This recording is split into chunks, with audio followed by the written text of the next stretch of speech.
How's it going, everybody? This is Sivo for I Love Loose Figures. Like, subscribe if you like today's content. Comment below if there's things that you would like for me to talk about, or things you'd like to see, or even what you thought about today's episode. Now, today's episode is the evolution of action figures from the soldiers to modern icons. Early on, there was just toys. They were just toy soldiers. They were dolls. That's what they called them. That's what they had. There was no other theme. They were around 12 inches, plastic. You could put clothes on them and have your imagination go wild. And back then, I'm sure the imagination was that you had to just play. You just did the thing. You made them move. You made them do whatever you wanted them to do, like you would with any other action figure. But then Hasbro came along. The modern action figure era was when Hasbro launched the 12-inch G.I. Joe. That's the very first terminology for action figure was used. And they had the uniform, the dog tags. They had a weapon like a rifle. They also came in a really cool box.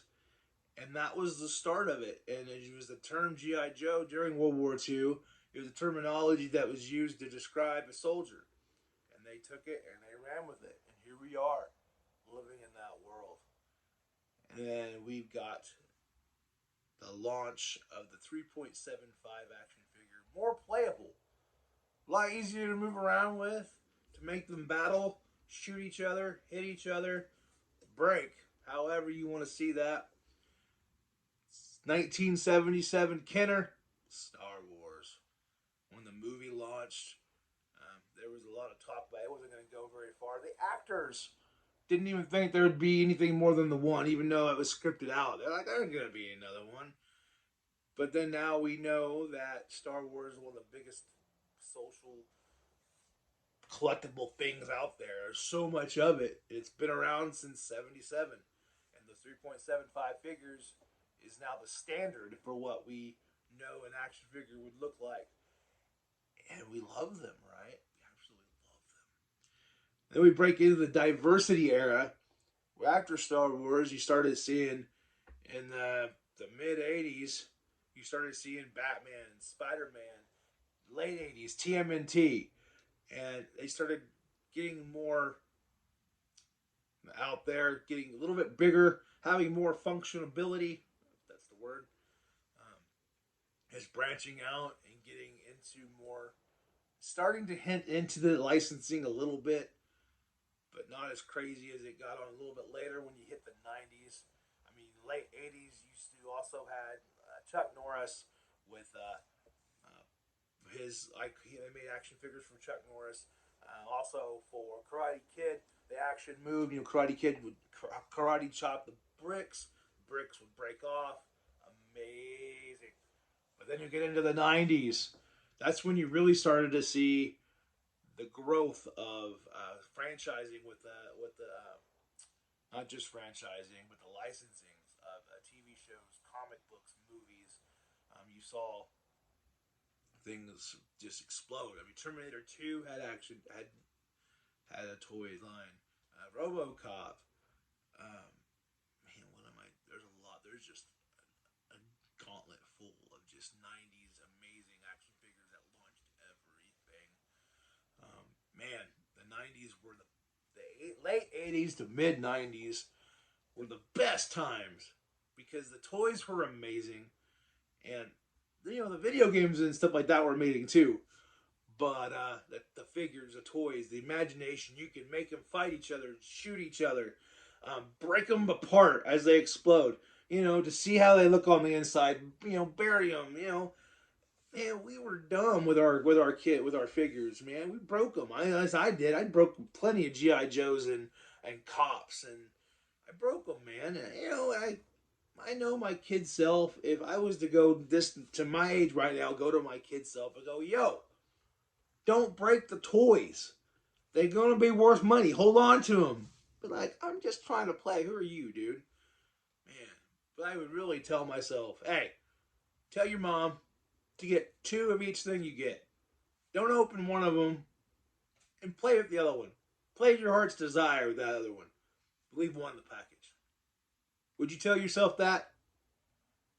Comment that below if you do that. Man, those are the best times, man. And you could kind of like have your own. It was like having your own Comic Con with your figures because I would bring in like Dick Tracy, Ghostbusters, Ninja Turtles, GI Joe, all my fandoms, Cops, Brave Star. They all in the multi universe of Doom. They were all in the universe, man. And I got a little bit older. I started making my own movies, like not with a camera, but like cut.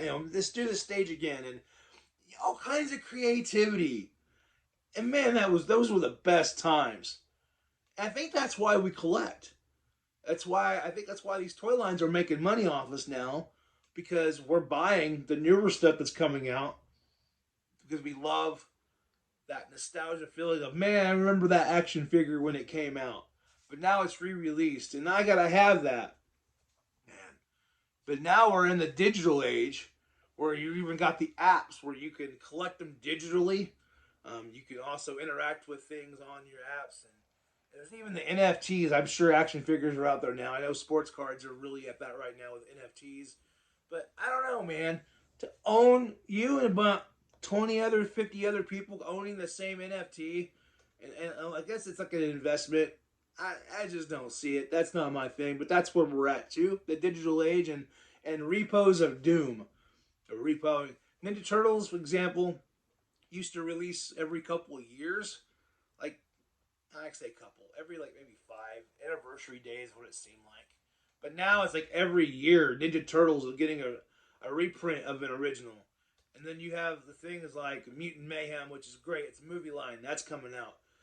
And you just see all this stuff happening, and they're like, wow. The fluctuation of the market's crazy. That they keep pumping out this old stuff. And they're rebranding it. And that's where they get us. They know they can make the money because it's popular. How long is it going to go until they quit making this stuff? When are people going to stop buying it? Toy lines they've been cranking out toys as long as I've been born. Way before I was born, actually, but so who knows? Maybe we'll be in our 80s, 90s, and we'll still see Turtles and G.I. Joe and Transformers and all these just pumped out. Let me know today what you guys think of the show. Comment it below. Also comment any other topics you think I should cover. Thank you guys for watching this episode of I Love Loose Figures. You can find us on Instagram at I Love Loose Figures. May the Vo be with you, and we'll see you next time.